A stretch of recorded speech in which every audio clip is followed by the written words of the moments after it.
Ladies and gentlemen, boys and girls, children of all ages, this is the 21st episode of the SuperNova Show! And I am your host, Colton Roberts. Today, I've got Mr. Robert Castner with me. We're going to talk some Schmoedown and some fan leagues. We're going to do some discussions about Harry Potter and the Chamber of Secrets and do some insight into episode 4 of The Bad Batch.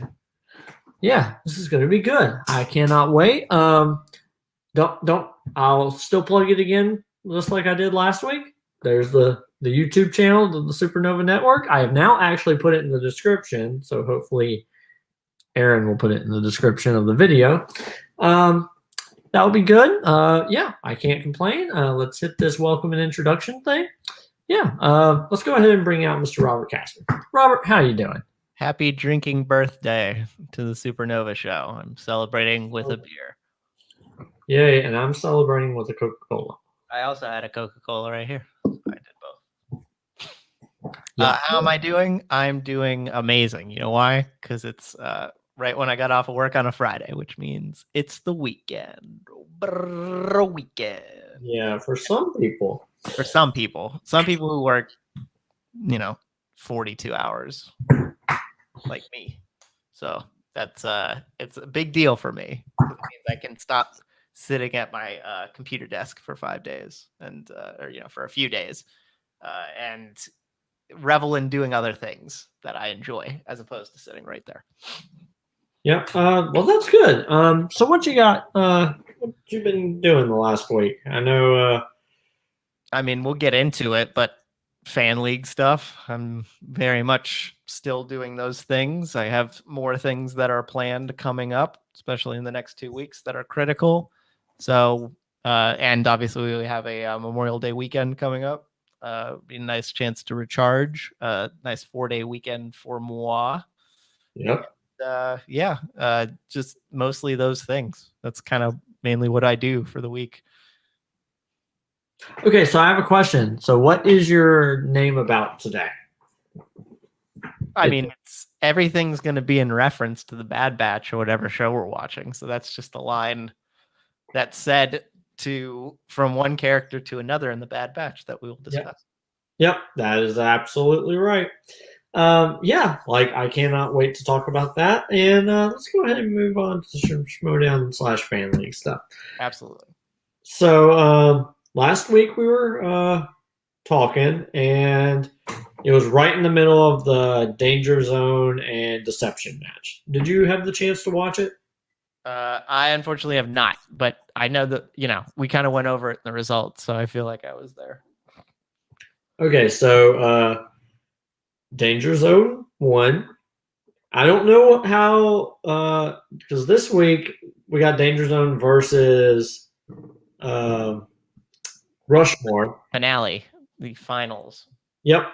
And then this week, technically, at what's it called? Versus, we have Marisol McKee versus Janine the Machine. The winner of that goes on to play Kevin Smith at the Collision. And then we have Mike Kalinowski versus Mark Kanopic for the Intergeekdom Championship. Numero Trace. Yes. Yep. This is going to be really interesting. Let's bring everybody behind the curtain. We know they're seeing this on Sunday. Yep. So we know that they know the results of the finals for the tournament. Yeah, and you guys know the results of the verses. But guess what? We're gonna go back in time and make some predictions. Yep. These are predictions because behind the curtain, we do not have the results handy, is what we will say. Yep. So these are all predictions. All right. So Rushmore versus Danger Zone. Who do you think? I was reading some of the Bateman quotes about Roka when they were talking about, it'll be great. Roka will be there supporting JTE when JTE wins the match for them. And, basically not giving him any credit no matter what happens, which I thought was great. At this point, wouldn't you necessarily say that the combined two of Merle and Bateman are a bit better than the combined 1 3/4 of JTE and Roca. So my guess would be Danger Zone, just simply based on that. Yeah, I agree. And then whoever wins this tournament goes on to face Corruption at, I don't know, at a later date for the number one contender shot. Yes. So either way, we are getting either Roca or Dan versus Corruption. Yep. For the fourth time? That would be 5. 5. Yeah, that would be the 5th time. Yep, 5th time that we'll get to see this. So that's yeah, that's pretty interesting. Like either way, we get to see that match. Have we seen Bateman against Corruption? No. No, right? And JTE neither either. So No. that will be an interesting subplot because you have, no matter what, you'll have one team.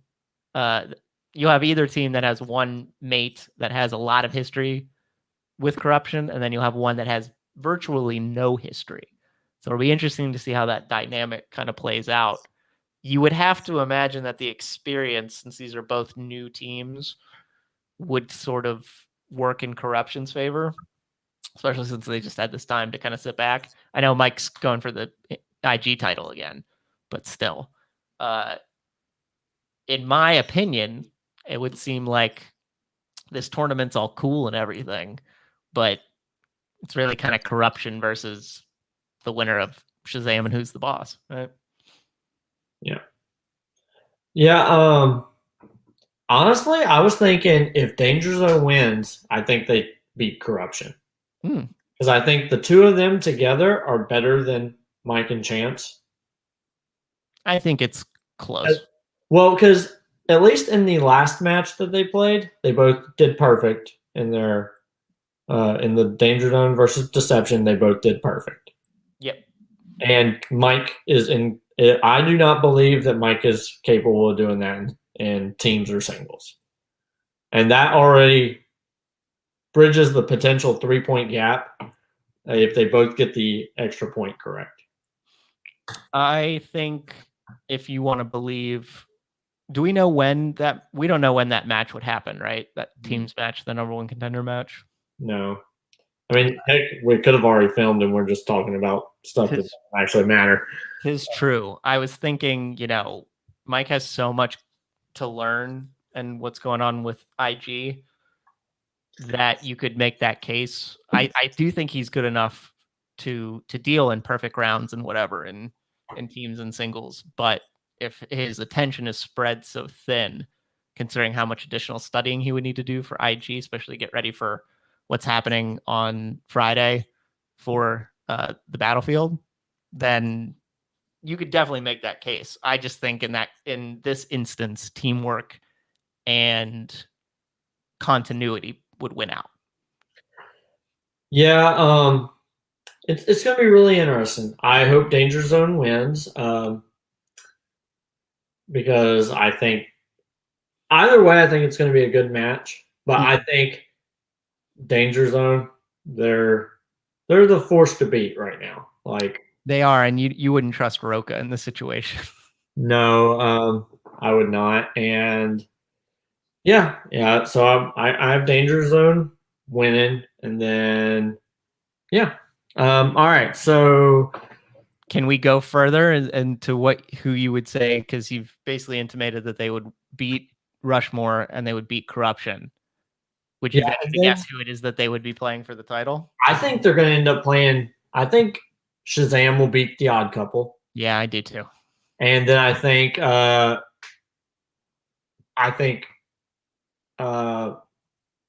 Danger Zone is going to go on to beat Shazam. So you think Dan will be double belted? Yep. Okay.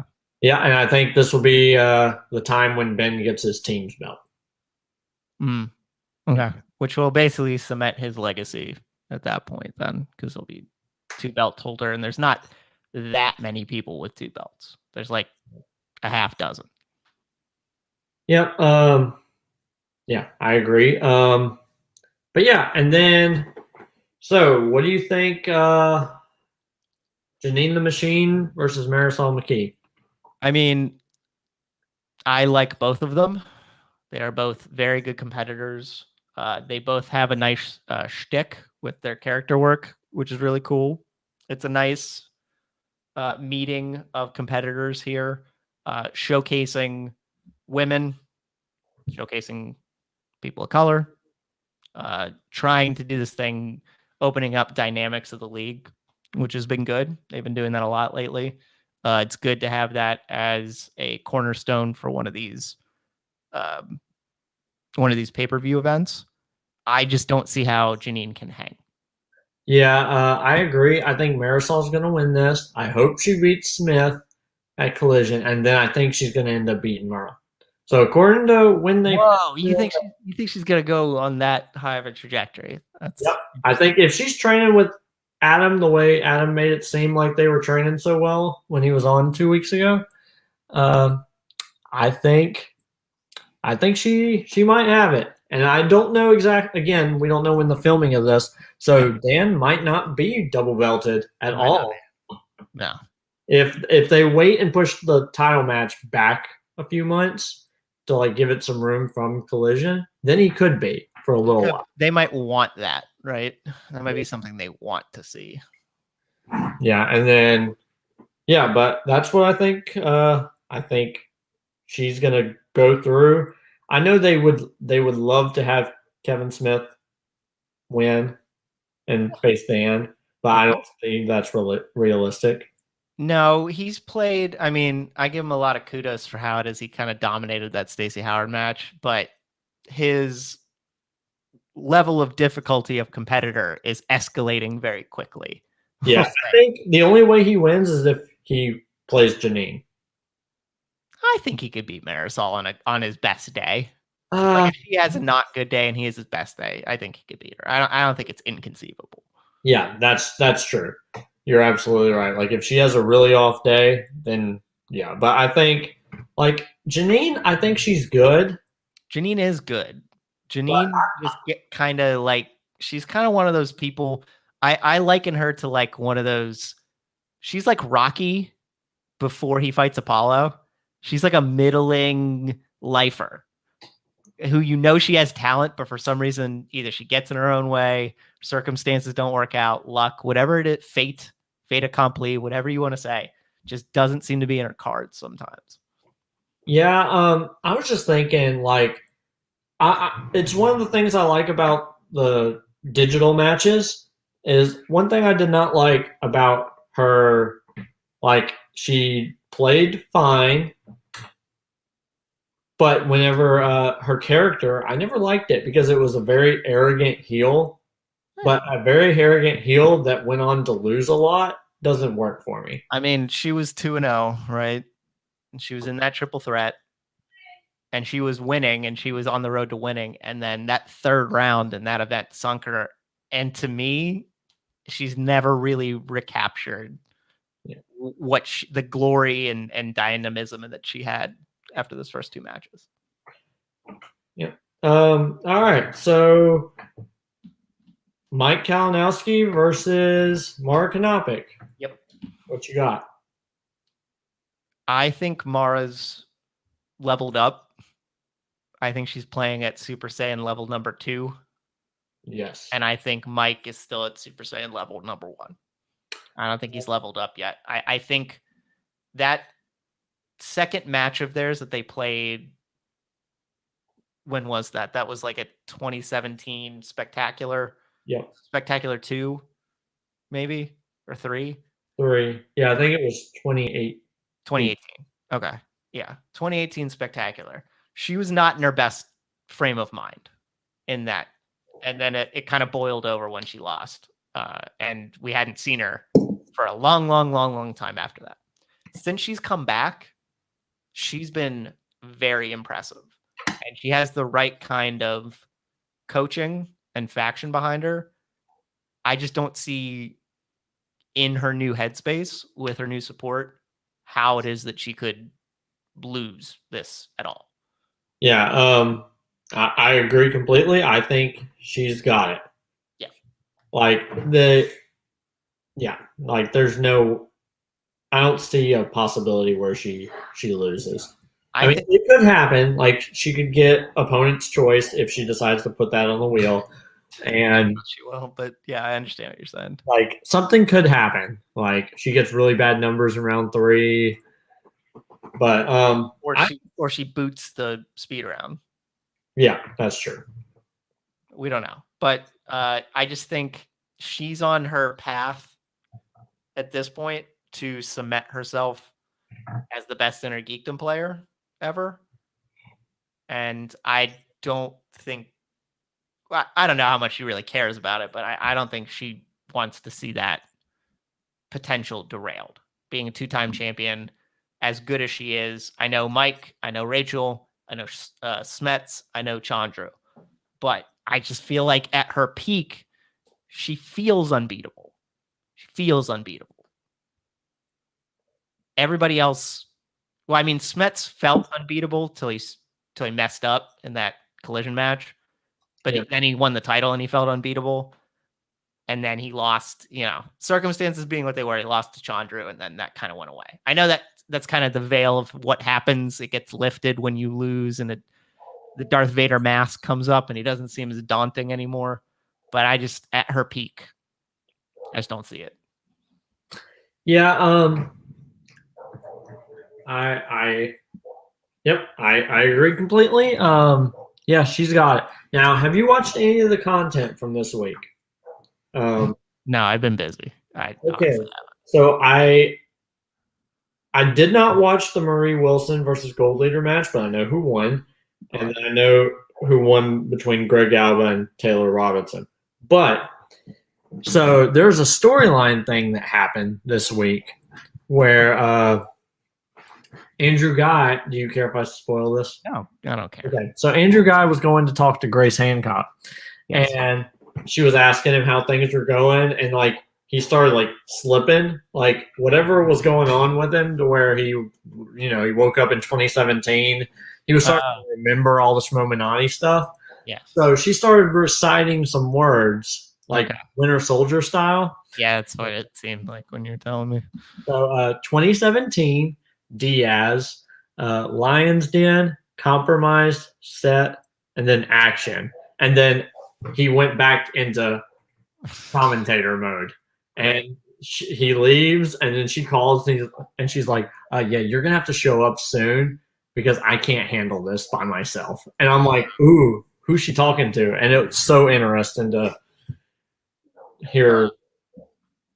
Like, I'm sure that, like, I don't want to say that that's going to come up in a match sometime where those set of words are going to be like in the question somewhere, and it's just going to like shake him out, maybe at like at Collision or at Spectacular, and it shakes him out of his trance, and that's how we end the storyline after the Schmoedown storyline. But like, I could totally see all of that happening, and I loved it. I think your expectation of who's on the line there isn't going to be as cool as who it ends up being. I bet it will be like Robert Kirkman or somebody, Dave Alpert, somebody at Skybound. It's probably going to be one of those guys. Because I thought, and I know this would never happen because of everything that happened leading into this person's expulsion. But wouldn't like a Robert Meyer Burnett be like really cool for this part if it happened? He just can't come back because of everything that happened prior.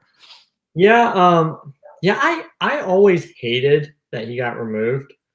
Like, I could. It was, I think they had to do it because of the outpouring, but I think it shouldn't have been done. Yeah, I agree. Especially like, I'm a person who, guess what? We're about to get into some like political stuff for a second. Like, I don't particularly like JTE because of the entire Andy Signore thing. Yeah. And he's allowed to play. And I'm not exactly a huge fan of some of the things like Roca has said on camera and stuff like that. I think your opinions in real life, like, which is not a real popular thing, like, shouldn't affect your creative work. But people do that. Which I know is going to come up when we talk movies. Like, not a lot of people like J.K. Rowling because of her opinions on the transgender movement. And I completely understand, but that will never ever affect my ability to watch a Harry Potter movie. Like, I don't think about that at all when I read the books or whatever. Like, I don't either. I just don't. Yeah. I try to keep that separate if I can. Yeah, because like those are beloved things from my childhood.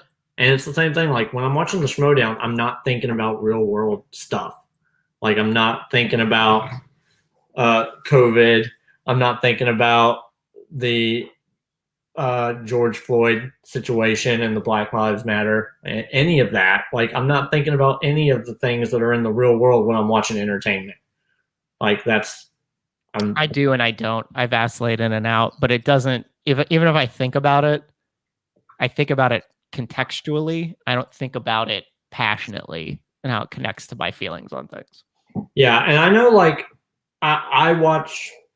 I think I don't really watch any movie review show. Like I watch Jeremy Johns every once in a while, and I watch the John Campea show every day. Okay.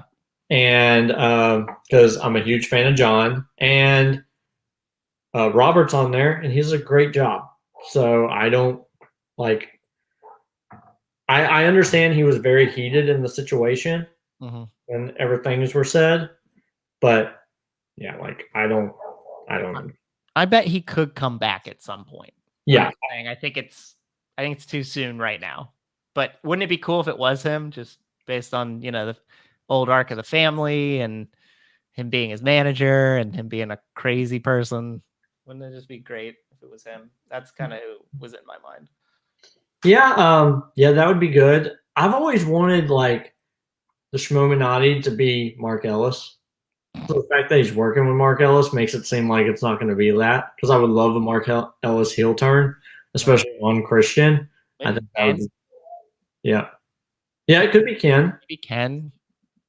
Right. We haven't seen him in a minute. Yeah, plus they are engaged now. They are engaged now, so that would make a lot of sense logistically. Yeah, and like in the promo, he does reference Guy is like, "Hey, tell Ken that I said hey" or whatever, and then she's like, "Okay, I will," or whatever. So yeah, I don't know, but let's go ahead and move on to movies, unless you have something else you want to add to the Schmoedown. No. Oh, actually, fan leagues. Fan league stuff. Yep. Fan league stuff. I mean, I can tell you from my own experience, the big things right now are the Summer Series tournaments in multiplex, which they're filming into second rounds at this point, but they're still airing the first rounds, and they're 32 person tournaments, so they're going to take a while to get through. They're doing about 4 matches a week. And they've had, for this coming week, they've had 3 Warzone Summer Series matches pop up, and I think the first Fandom will come about. And Fandom, this is, I think, the 3rd week they're airing it, so that'll be a third of the way, or that'll be 3/4 of the way when it's done through the first round, and multiplex is the 2nd week. So Summer Series, those are going on. Those are cool. Ontel, we talked about a little bit about Ontel and your own experience, but the big thing there is that they're doing a tournament to the title, which leads to Caleb Boatman. They just aired the match between Cameron Redshaw and Caleb Coho. Redshaw won that match. Spoilers, but it's been out for a week. And he's going to play, I forget who, but somebody of critical importance, and I think there's like another step, maybe Cameron Holtzman, and then that step's eventually going to lead to Boatman, and then they'll readjust, and they're going to do teams tournaments there and all that cool stuff in Ontel. Full Metal, which is something you and I know a lot about because we're both in it. They're airing singles and teams matches every week. There's a new teams match that everybody should have seen at this point with Jay Burns and Mark Meyer versus faction mate of mine, Haley Elizabeth, and George. I forget George's last name, but yeah, Glampire Squad, I think is what they're called. And I forget what Mark and Jay's is. So you should be able to see that. They'll probably have another singles match or 2 that comes out. So that's ramping up a bit. No tournaments yet, but we know that's coming. Geek, they had a geek match this week. Also now faction mate Adelaide Spence versus Andrea Malabag. Yeah. That was a cool match. That worked out pretty well. And that will continue rookie debuts, eventually leading into, again, getting back to a road to the tournament to see Nick Tuig. Yep. Yeah, I know. I'm trying to remember what it was. It might have been that I thought it was fandom, but in the movie Warzone tournament at Multiplex, Yep. Joe lost to Cameron Redshaw, which I did not. I don't know anything about movie Warzone. That's their singles division, right? Indeed. Yeah. Which that's I don't know how. Like I think I don't know why I think Joe is on like a next level when it comes to trivia, but seeing that He is for geek trivia, regular movie trivia. If he gets his category, he got his category in that match. That was a very good match. It's just Redshaw is stupid good, like real good. That's why he was seated 6th, I think, is what it was. So, I mean, what are you gonna do? But yeah, no, they're the seating usually matters. The seating usually is indicative of the gap between the people who are playing. Not all the time, upsets happen, but a lot of times they've figured out the way and how it is to bracket for skill and talent set. Yeah, and then of course, like Sunday, I had my match with Antonio that was released. Yep. And I lost 18-6. You did. Oh, Transformers.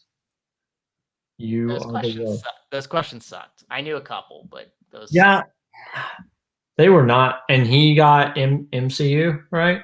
He did. Yes. Yeah, and yeah, I was not happy with my performance, and I had already talked to Kevin and told him I was stepping away if I lost again, and I did that. So, yep. Which I'm stepping away for numerous reasons. It's not just because I lost. Like, that has nothing to do with it. Like, I can be a big old loser. Like, that's fine. But it's the time and the dedication to all of it. And we got a lot of stuff. I've got a lot of stuff on my plate that I'm doing. It's not just the YouTube thing. It's stuff in real life as well. That's all going down. And I don't have exactly the time to study. Yep. And if I can't, like, I'm the type of person that if I can't do something well when I know I can, like, I'll play teams and singles. Now that I've played a singles match, I'll play those all day because I know I'm not going to ever be good at it. So it's not going to be stressful. But if I stress myself out and then just to turn around and not do well, that's no good for anything. So I stress myself out a lot. So trust me. And I've been told about peeling back a bit on the fringe leagues that I'm a part of to focus on the bigger ones. But mainly the 3 that I just talked about. And I know you stepped down from Titan Trivia, correct? I did, yes. I did. That was one of those ones where I have to make, that one I was doing matches and writing them and hosting them and all that stuff. And honestly, I care more about the competing than I do about those things. And I dabble, Antal lets me host every now and then. I write a few questions for them here and there, give them notes, but it's very laissez-faire, and that works for me considering all the stuff that ramps up and when I might need the time to focus on those things. Yeah, I understand completely. Like, that's the reason why on this channel or on this podcast, I had the SuperNova Show championship, whatever. Before. Yeah, I don't do that anymore. No. Yeah, so I don't do that. Like, I've never made an official declaration that it won't come back, but writing questions and all of that was so, like, it's hard. I did not enjoy it. No, it's difficult. Yeah, and there are a lot of other things I enjoy more than that, and those things are what's going to take priority for me. Is the things that I enjoy versus the things I think I need to do.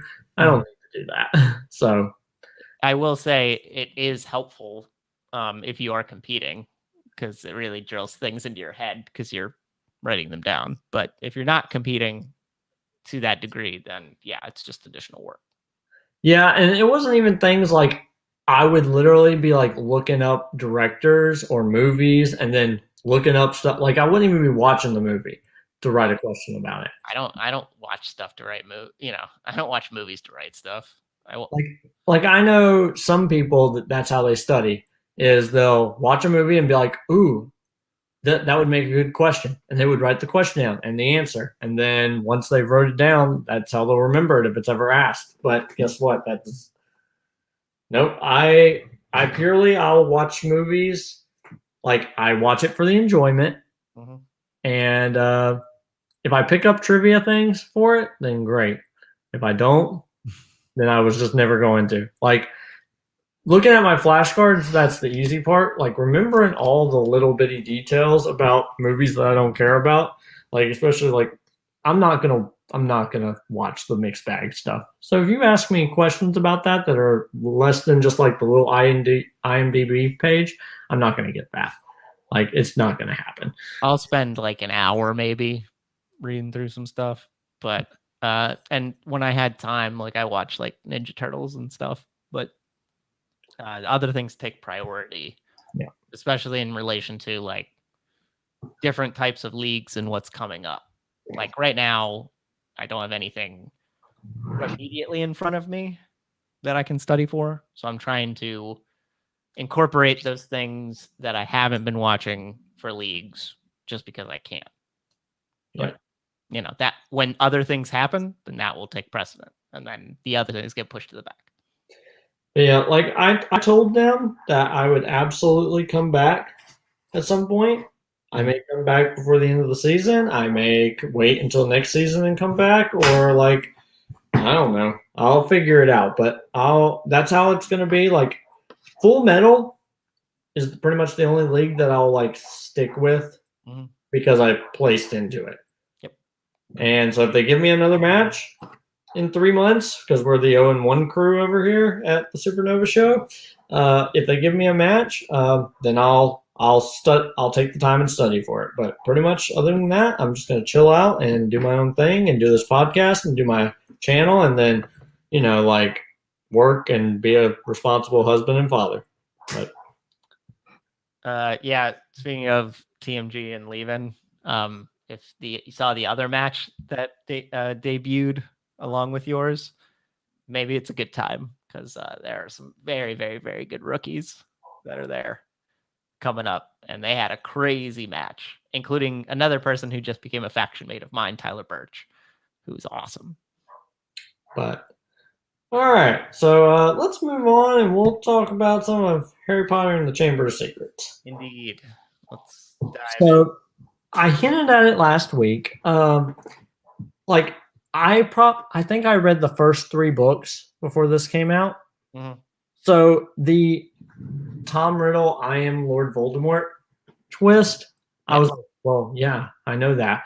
But the way they did it and the way they like shot all the scenes, like him getting absorbed into the diary and then like him just showing up in the chamber, and like in the movie they hide his Slytherin logo on his robes, which I think is really nice, and like so that you don't think anything of it, and then he just starts writing on the yeah, he writes in the air. Isn't that cool? Yeah, and then he's like and like that was so cool. That was so cool. Like, oh, you legitimately think it's cool, dude, I love it. Like every time I watch it, I geek out. Like every single time, because as a the reader in the books, it's just like you see the guy, you talk to the guy, and then you see him right in the air, and then it goes, "I am Lord Voldemort," and you're like, oh, and it's like within like the same page, so it's nothing. But and then he turns around and he explains himself, and I'm like, huh. I love every single part of that. Okay. I think in places my imagination treats it better, or I think more of how it is that my imagination crafts the universe, and that's one of those things. With the Chamber of Secrets, I feel like how I'm reading it um, does a little bit more than what it is I'm seeing on screen. We talked about, I think it maybe been when you had cut out for a little bit, but Amaru and I, before he left, talked a little bit about that. And I listened to this podcast called Binge Mode, and they do a bit about, they did Harry Potter books and movies. And when they talked about Chamber of Secrets, they talked about like how dumb Harry is because he's like looking back to Tom Riddle. He's like, my friend Tom, come and help me. I don't know what's happening to Ginny. Please help me. And Amaru's like, Harry Potter's great, but he's the dumbest protagonist you'll ever see. And I was like, yeah, I mean, it's really apparent when you're watching this movie, just kind of how dumb he is. I know he's a 12-year-old kid, but honestly, he is super dumb when it comes to like using context clues and reading the room, if you will. And that's what I always think about when I think about, watching this movie now. It's just that Harry Potter just not picking up on things too well. And that part especially is one that sticks out to me. Like, I remember being a kid and like they're thinking the entire time that, Lucius was the heir of Slytherin and now Malfoy or now Draco is. Yeah. So they do the entire polyjuice potion thing to get him to admit to it. And I'm like, as a kid, I was thinking to myself watching this, I'm like, there's no way that's believable. Like, Lucius is he's not 50. He's 50 years old, maybe. Now. He wouldn't have been, he's not in the 70s or whatever. Come on. Yeah, like, he would have had to be in his 60s to have done that 50 years ago in 1948. Yeah. It's real.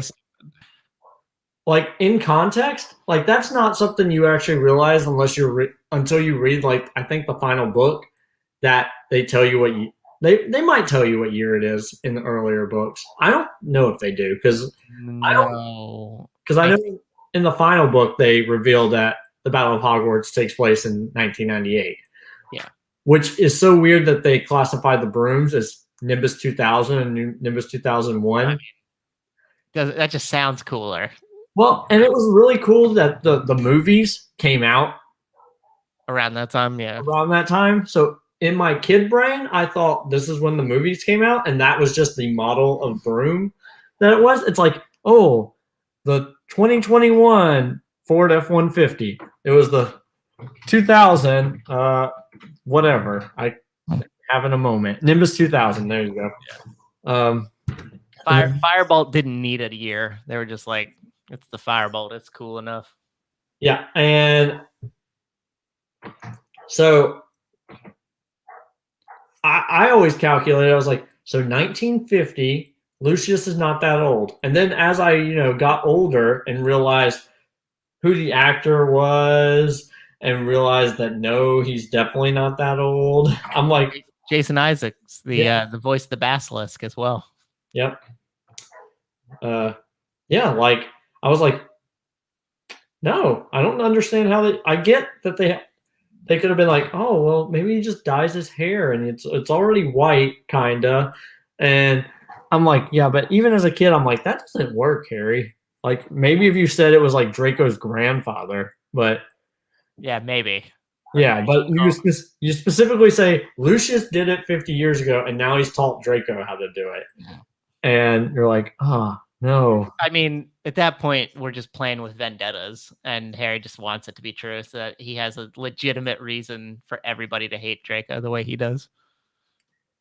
Yeah, and Draco's a little shit, but I mean, like, in a grand context, in a scale, be like, see, he's the greatest of shits because he's the one who sicked the basilisk on everybody. Yeah, and that's one of those weird things. Like, I like the Harry Potter series. Yep. Like, to think, was the diary always going to be a Horcrux? Like, in book 2, once he wrote it, did she know what that was going to be? And then did she know that the sword and the tooth were the only things that could destroy Horcruxes? Yeah, see, that's if you think Chamber of Secrets on its own is fine. It's a decent book. It's not the best Harry Potter movie. It's one of the worst. But in the grand scheme of things, there's that direct connection between 2 and 6 because of all the things that you had mentioned. She's a great writer for books, not for screenplays. Yeah. You have to make that distinction. And I don't know if she had like that Vince Gilligan Breaking Bad gene where she could see 5 to 7 years ahead to figure that out. I think she probably had an inkling of an idea, but I don't think she knew that it would be the basis of the foundation for the entirety of what the end of the series would be about. Yeah, and then it also wasn't until I was much older that I realized that Tom Riddle isn't Voldemort. That Voldemort his spirit is still out there trying to get resurrected by wormholes. Oh, you thought he was the one who came out of Quirrell's head. And yeah, as a kid, I thought, oh, he just went into the diary, and then when you read book 6, you realize that's not true. But I thought, oh, he just ran into the diary, and then he's like, this is my next resurrection plan. You bring up a good, funny point. Wouldn't have a nice little mini series would have been Voldemort on summer vacation in the castle, hanging out as a weird spirit, messing with Filch and doing all kinds of crazy hijinks, like hanging out with Peeves, who's not in the movies, unfortunately, but like, wouldn't that have been cool? Yeah, and like, I've always wondered, since that isn't Voldemort, if he had, killed Harry there and took full control and made himself alive again, what would have happened when the two Voldemorts met?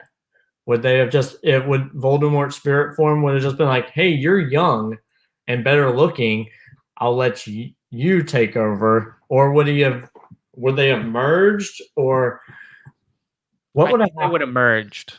It probably would have been 6 Horcruxes then, and he just would have been more complete there.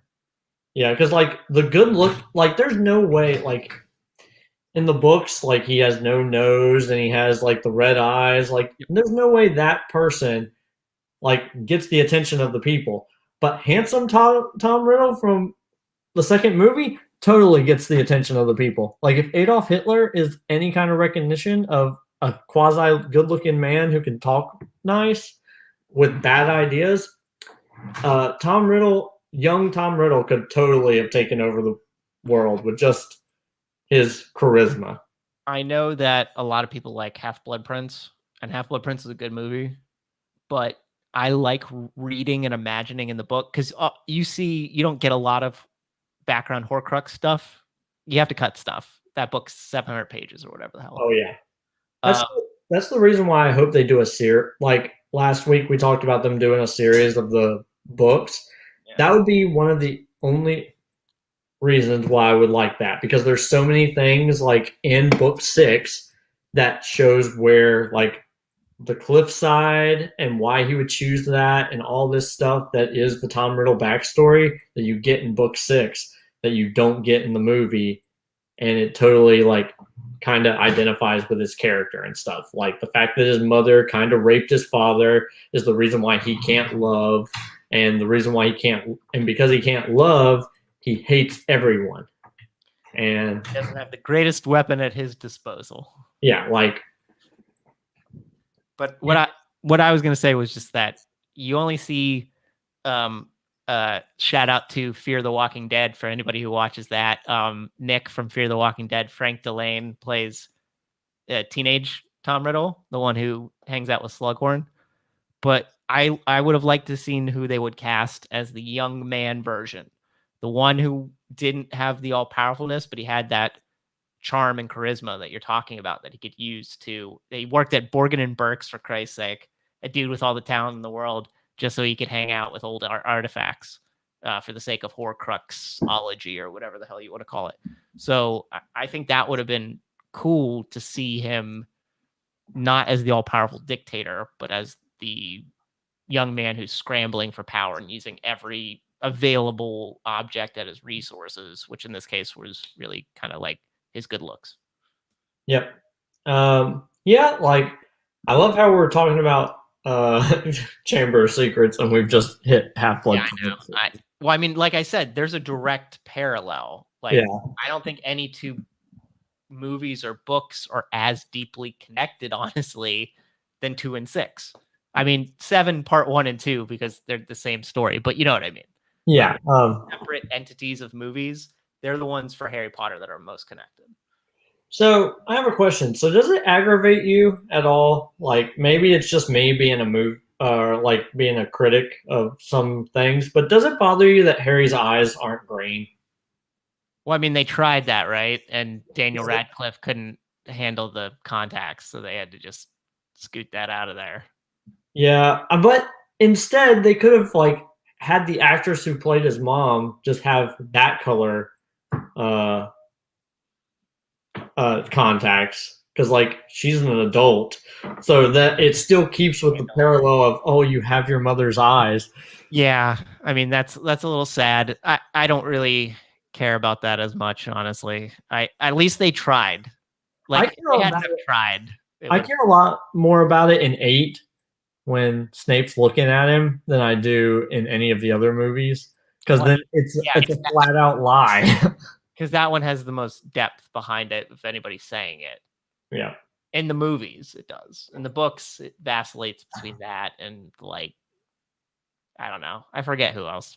Maybe like when Sirius says it, you know, or whatever. But that one holds the most emotional weight. So it's supposed to be important. But yeah, Chamber of Secrets. It's my least favorite of Harry Potter movies. Not of Wizarding World movies, because Crimes of Grindelwald I hate the most. But it's the one I like the least of Harry Potter movies. Yeah. I still really love it. I don't think, again, we've talked about I like Crimes of Grindelwald because I think it's a great addition to the Harry Potter books, not so much the Harry Potter movies. If we found a better screenwriter, then it might have been a better movie altogether. Hopefully the third one is better. Fingers crossed. But yeah, I'm trying to think if this is the one I feel the most nostalgic for.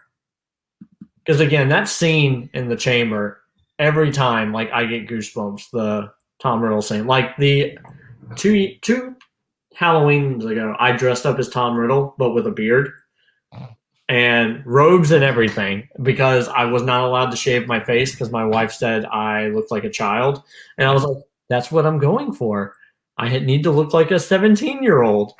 But she was not down for that. So I took the picture, graded it out, put it on my Facebook, and I look like, yeah, it looks good. I have his wand and everything, which, yeah, like it's a good time. Like I like that version of Tom Riddle the best. Like nothing against Ralph Fiennes, but he's great. And crap, who plays Squirrel? Ian Hart. Yep. Yeah, nothing against him either, because he plays Voldy on the back of his head. And I hope whoever they get to play him in Fantastic Beasts, because guess what? Well, I think, well, no, because he's playing Grindelwald. But oh, yeah, that's right. Sorry. I think Voldemort's going to end up showing up like a young, like the version that you're talking about, because that's 1945. Yeah. Which is 3 years after he opens the chamber, if I'm doing my math right. I think so. You said 48. Well, so 48. So I was wrong about that. That's so it would have been. Do we know 50 years is a real 50 years, or is it? Yeah, like I mean, years? Technically we don't, but he went to Hogwarts in 1991, so that means it would have been 92, maybe 93, according to what time of the year they're talking about. When Ginny opens it. So if you go 50 years before that, it would be 90 or 42/43. If 50 is the exact amount of years, which I think it is because it's supposed to be when Tom Riddle's 17. So that should theoretically work. But so we could totally see because Voldemort's born in 1927, 1926, somewhere like that. So he'll be 19 when the last Fantastic Beast movie is over. So we would possibly see that young, charismatic Tom Riddle. That'd be cool. I don't know who they would get to do it. No. I have nobody in mind. Nobody who's an English person. Yeah. Or someone who I would contend could do a good accent. So and like watching, I know we're not going to see Johnny Depp again, but the fact that he revealed like the Second World War to all those pureblood wizards kind of shows like if he's stopped, they're going to be looking for the next person that's going to help him get away from this tragedy. And when a young man rises up with all that charisma and all that power, that they're going to flock to him. So maybe that might be like a last shot thing that we see him throw up the dark mark or something. Maybe. But yeah, at some point we need to move to TV. But yeah, I still like this one. I think I like it better than Philosopher's Stone. Interesting. I don't know how I feel about it. Yeah, and I definitely like it better than the first Fantastic Beasts movie. I am not a fan of that movie. Yeah. That one's the hardest one to watch.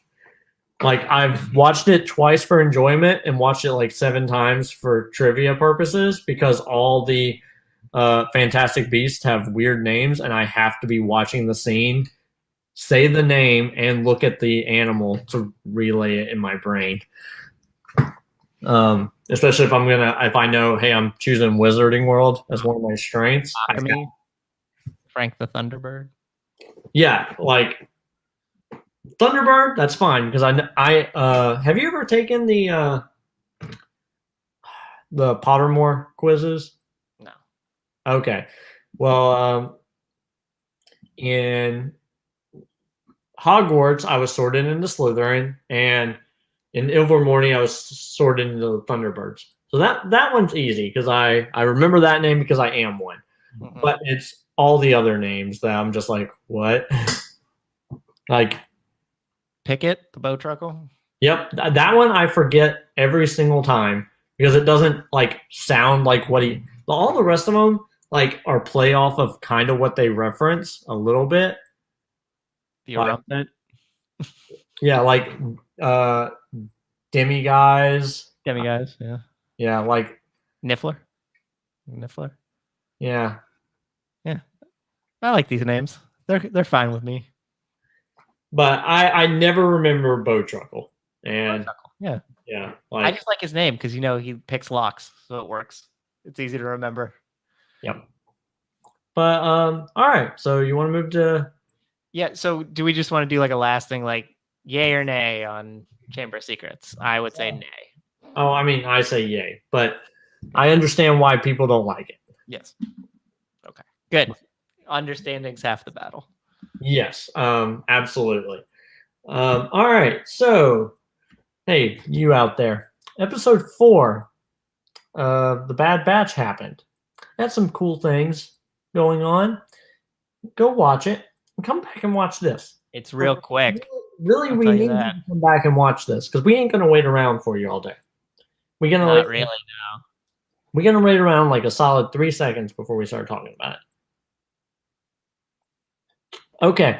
So I had this realization at 5:15 this morning. Does Hunter look like Rambo? Is that what he's supposed to look like? In this episode, absolutely. Okay. For sure. I was watching it and I thought maybe it's 5:15 in the morning. I'm really tired, but he absolutely looked like Rambo this entire episode. Looks very much like Rambo. He wears a sleeveless shirt and he's got the hair and he has like tattoos. He's Rambo. Okay. So at least I'm not the only one that thinks that. I asked my wife, I was like, does that look like Rambo? And she was like, I don't know who that is. And then I was like, okay, you can go back to bed now. Yep. But yeah, like I liked the episode. I liked Fennec Shan's introduction I like Tech and Wrecker not understanding how money works. And I like the Nia Nub guy. yeah, This obviously he's like a squat little dude. Did you notice sense as they flew into the Pantora and then as we had the chase? I call that Amalgamation City because to me that seemed like it was just a referendum on like all the different planets and cities I've seen before. When they're coming in, I'm like, wow, that looks a lot like Tatooine. And then I was like, with a little bit of Naboo mixed in. And then they're doing the chase. I'm like, well, this is just Coruscant, so that's cool. So that's just yeah. that's how they made the city. All right, so I thought that too. Like when they pull in, there's a game. I don't know if you would have ever played it. It's called Knights of the Old Republic. Of course, yes. Okay, so when they land the Ebon Hawk onto Tatooine, it's the exact same like circular room and everything. I'm like, does just every spaceport have one of those? Because it reminded me so much of that, and I was like, oh dear lord. So many Mandalorian homages too. Them landing is like when Mando with Amy Sedaris. I mean, that dude was supposed to be the comic relief like Amy Sedaris. I mean, it was and I love how like they don't get that. Oh, hey, if I'm bribing this person, someone else might bribe them to give us up, and I like that. I'm like, woohoo! And yeah, like it was really interesting. I really liked the episode. I like this one less than the last one, but that's just because I felt like there was more intrigue of what was going on. And this one, they're just like, we have to get stuff. Okay, there's a chase. All right, they get off the planet. That's because there was no additional stuff. We just stayed with the Bad Batch the whole time, which I know people like, but I like the other stuff that's happening as well. Yeah, actually, I agree completely because I liked all of the stuff last week with Crosshair. Yes. All of that stuff was amazing. Yeah, like good soldiers follow orders. Like I can totally see like that. That's the Imperial motto right there. Like obviously something happens to the guy because the stormtroopers are crap later on, and if he's leading them, they're going to be like the best fighters in the universe, or they're going to get killed. Mm-hmm. So something's going to happen. Maybe somebody messes. Maybe they come back and they mess with his DNA, or maybe Omega does it. Maybe the Kaminoans do it. Maybe the Imperial Lights do it. Maybe something like that happens, and they die out because it's genetically engineered to do so. I saw like Alex Damon posted last week that like the Death Troopers in Rogue One. Yeah. That he could be the first of the batch of Death Troopers, and that's the reason why they're so good is because they are specifically trained by him. Oh. And I'd be okay with that. Like the troopers that survived the Onderon thing, if they became the first Death Troopers, cool with it. That would be cool. Yeah, like that would be a good way to relate to something that's not the sequel trilogy, because guess what? Everything they're doing, it seems like they're trying to like repair parts of the sequel trilogy to make us like it. Well, yeah. I am not a fan. Like I like some of the characters. Like obviously, like I'm a huge Star Wars fan. I have a dog named Leia. I have a dog named Rey. So I must like the character of Rey enough, and I have a dog named Kanan. And if I ever have a son, I'm going to name him Ezra. Mainly for biblical, like it's a name in the Bible, and also he's my favorite Star Wars character. That isn't Revan, because Revan is just me. But like we are Revan. Yeah, we are Revan. Like him in the Exile, I just got to pour whatever. Like I've been playing that game since the early 2000s. So in the early 2000s, I was all goody because I was a young kid, and I was like, I'll do all the good things. And then as a rebellious teenager, I'm like, I'm going to kill everyone. And now as an adult who's played it now with my kids, I have to be like, I have to do the good things to show them that good things are good and bad things don't lead you anywhere. I know I always tried to do that, but I always found myself steering to the light. But I always picked dark side powers because dark side powers are way cooler. Yeah, I agree. And just in that game, like at least on the first planet, it was so hard to be light side because like all the good stuff got you money for doing bad things, and at the time you're like, I need all these nice weapons and nice armor, so I have to do all the bad things. And then once you're off that planet, you can just like go do all the nice things. But my favorite Star Wars game because of nostalgia is Shadows of the Empire. And I always just hope beyond hope that we will see Dash Rendar at some point. He is canon. I know they have referenced him in something, but I don't know. I mean, I know that the reason why he was created because they didn't know Han Solo was coming back, right? Yeah. And then he, got unfrozen in Return of the Jedi, and no one's like, he had a really cool ship. I like that. The Outsider? That's what it was, right? Yeah, with the one. Man, the Outsider's so freaking cool. Ugh. I just want more Dash Rendar in my life is the point. Yeah. I like they did the syndicates, but they did it in a way that was cool as opposed to a way that was supposed to make you feel connected to other things like in Solo. Yeah, and it's kind of like I thought we would never get a like Shadows of the Empire thing because in Clone Wars, in one of the seasons, like Maul goes to get the Black Sun to help him, and he decapitates all of the members of that race. That Zizor. I don't know how to pronounce his name. I've only ever read it. I've never actually heard it before. But yeah, and then but there's one left over, so you're like, ooh, that could be him. And then you see him in season 7 of the Clone Wars, and he's talking to Maul. So you're like, that could still be him, and he's never been referenced by a name, I don't think. If it has, then I apologize, Star Wars fans. I'm not as nerdy as you or good like you. I so apologize. No, it's fine. But that game also had IG-88 for real, and would like to see that. I know we got IG-11, and that's cool, but like IG-88 is the same.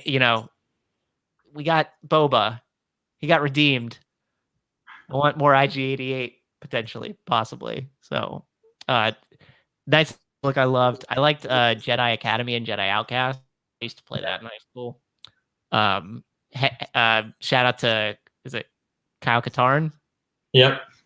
Shout out to Kyle Katarn, wherever you are in the non-canon universe. Yeah, and then in Jedi Academy, you were a guy named Jaden, right?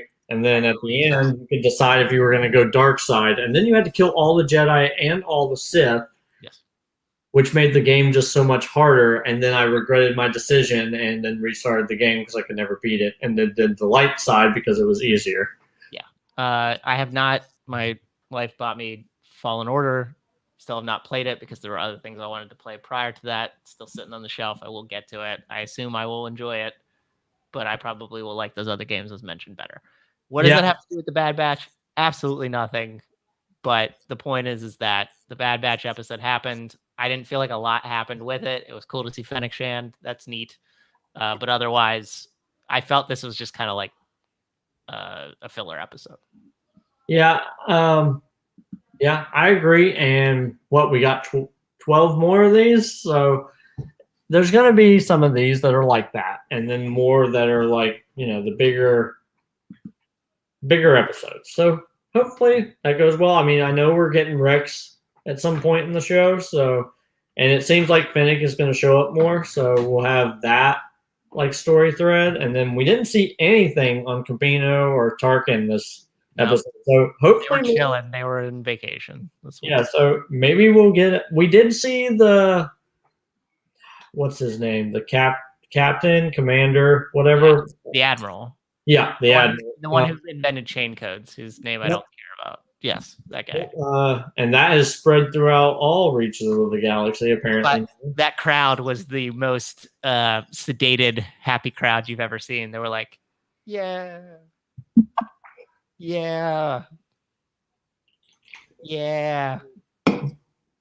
Cool. Yep. No exchange. Hey, 1-to-1 exchange rate between Republic and Imperial credits. So that's good for trading service. It's good. Yeah, that is true. At least for a limited time or whatever. I can only imagine how the Empire jacked up the exchange rates after a while. It's probably like, it's 1,000 Imperial credits to 1 Republic credit. You're like, fuck. No, that would be good. Sorry. I'm sorry. The other way. It's 1,000 Republic credits to 1 Imperial credit. Sorry, I meant that way. And people are like, fuck. Yeah. And I had the stash for so long. Of course, in this episode, you also saw like the Bad Batch doing kind of like questionable things. Like they sold Echo as a droid to that guy for 3,000 credits. Yep, and they were like, "Just leave, it's cool." And then you saw Hunter steal the swoop bike, which for some reason doesn't just fly this way; it also flies up and does swoop that. Bikes confused the heck out of me. I don't understand the dynamics. I was like, I don't know how he's going to get to them because they're way up in the air, and then the swoop just went like this, and I was like, and if you could explain to me how he did not crash and die after Fennec hit him with that ship, Yeah, and then the poor guy who all he's doing is like hauling those cube-like things. All his shipment is gone, and then the poor guy who Fennec just throws out the thing, and she teaches Omega that it's okay to steal. That's why it's okay to break the rules. Yeah. I wanted to say just my name wanted to be just tell me what I have to rip out, but it was too long, so I couldn't do it. But I like that line as well. That speaks to Wrecker to a T. But yeah, like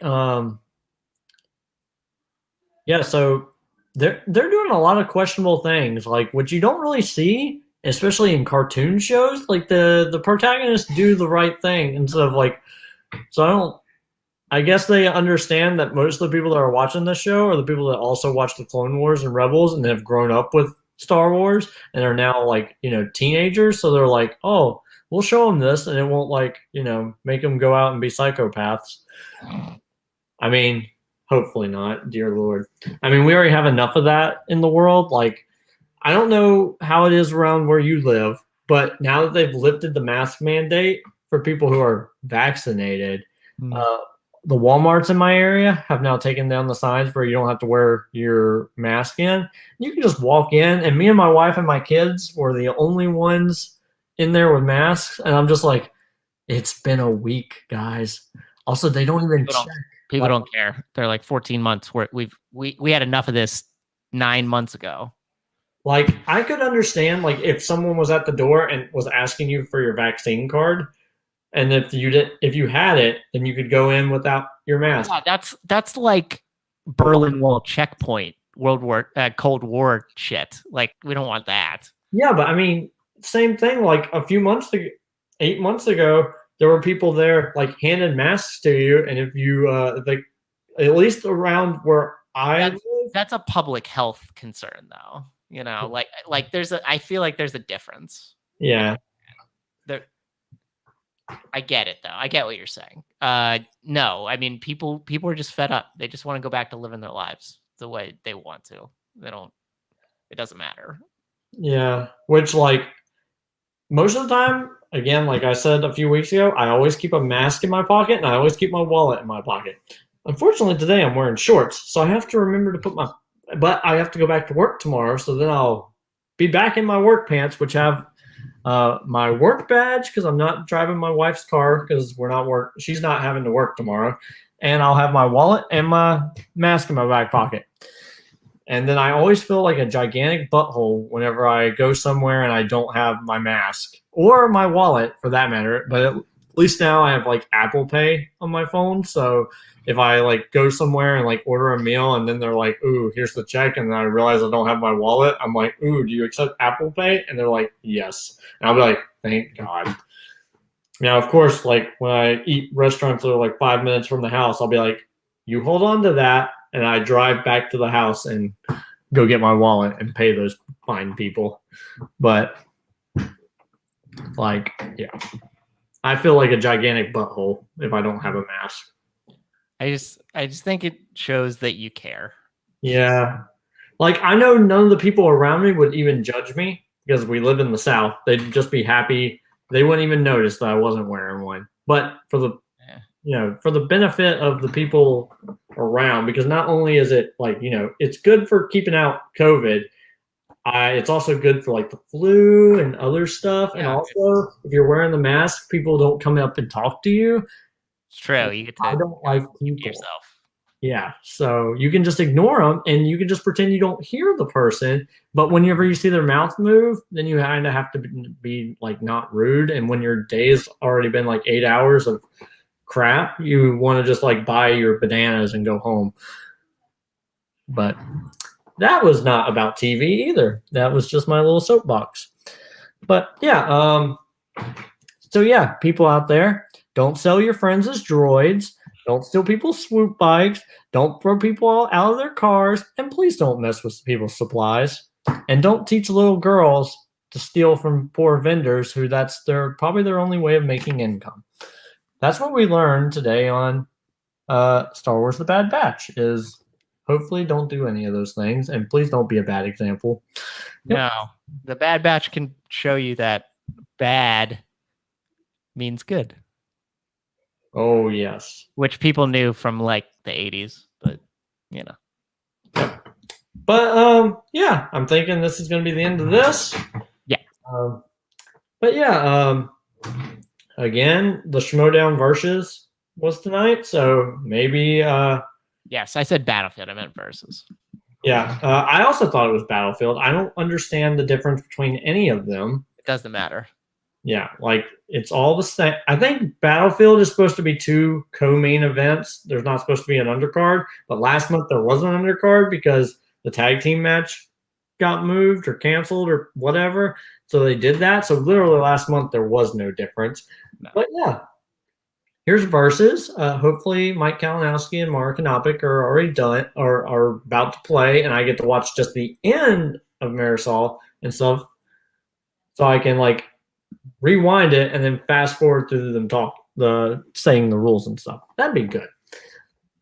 But yeah, Robert, thank you so much for coming on. Of course. Thanks for having me again. Like I said, it's a really fun part of my weekend because it kicks off the weekend, and we get to talk about things that I care about. Yeah, and I know you're doing your podcast eventually. Is it still going to be sports related? Yes, that's not going to change. The dynamics of it is not going to change. It's just building out the content for it. That's the difficult part. Okay, well, if you ever need someone on your show that doesn't know much about sports, that you can just like try and explain sports to me, you can I will totally volunteer because I get football a little bit. Okay. Well, the first couple episodes are football related, I will say. Okay. So I understand football a little bit. I understand soccer, and I mean basketball is pretty self-explanatory. So there's nothing. Yeah. By the way, shout out for sports fans. We're right in the middle of. Hockey playoffs just started. Basketball playoffs are starting. It's great. We're in the middle of the PGA Championship. We had the Kentucky Derby just happened, and that horse got disqualified for doping. Boxing matches are getting big boxing matches are getting set up. It's a great time of year if you're a sports fan. Yeah. Isn't Jake Paul going to fight Floyd Mayweather? Is that what's going to happen? I don't know. They announced Tyson. They announced Fury Wilder 3, which I think it's going to happen in the fall or the winter, which is cool. And then, big UFC matches are coming up as well. It's cool. It's a cool time. And baseball's happening as well, which is neat. Yep. Go Yankees. Man, they stink. I've been a fan since the 90s. I don't know any of their players. I haven't watched a game. Years. I took one of the Yankees high in my fantasy draft. And he had knee surgery before, and I didn't realize it, but he's back now. Luke Voit. Home run champion last year, Luke Voit. Yeah, and then for football, I'm a Tom Brady fan, which is not a very popular thing to say on the internet. Fans, the 12 of you, I promise you will not find where I live, and if you do, you will beat me up. I promise. So it's not even going to be a challenge, so don't try. But yeah, Tom Brady fan. I'm a Tottenham Hotspurs fan when it comes to the Hotspurs. Yeah, when it comes to soccer or when it's the World Cup, it's either when it happened 2 years ago, right? No, 3 years ago, I was a Mexico fan because they're our neighbors. And in 5 years, I'll be an American fan because we're hosting it in America, which means we automatically get a seed in the tournament. So I'll be watching them. And also an English fan because they started the game. They should at least win one every once in a while. That'd be great. But yeah, like I'm trying to think. I don't do any other sports. I don't think. What about Olympics start on my birthday? Ooh, On yeah. July 23rd. So go America. Go America. Well, I mean, we're gonna dominate that anyway. And then go China, which is also not. My stepmother is Chinese. Okay. So I don't understand the reference. I was like, it's in Tokyo. Yeah, so my stepmother is Chinese, so I got to support the family there. And since my wife is Mexican, if Mexico is in the Olympics, go Mexico as well, and then go to the United States. And that's all I got for the that. Yep. So that's all the sports things I know. That's fine. If the sports things, if you want, I'll try to transfer some of my knowledge to you. Okay, that'd be. I was this close to winning my fantasy basketball league. I lost on the last game on the last day because of a stat correction, and it's annoying me. But it is what it is. Yeah. All right. But thank you so much for coming on the show before we get distracted and start talking about something else. Absolutely. I really appreciate it. Plug away. Yep. At Robert Castner on Facebook. Like we talked about in the fan league section, all the fan leagues we talked about, I'm participating in some capacity. We already talked about a podcast, which will be recording and probably being generated and submitted out fairly soon. Otherwise, just at me on Facebook. I like to talk to people, get to know more people. It's cool. Yep. And don't forget, you can follow me on Twitter at ColtonRoberts8 and follow the show at SuperNova_show. Don't forget the channel. The first video should come up this week. I'm going to do like a little introduction thing. Of course, that may change because of timing and stuff. Things happen. Remember the Supernova Network. That's what it's called. Yeah, but the official content starts June the 2nd. And yeah. Yep. That will be the first official content, which we've already filmed 4 episodes of one show, and then I got to work on the others. But yep, it's good. Thank you guys for watching the show. I really appreciate it. Thank you, Robert, for coming on, and we're signing out. Don't forget to tip your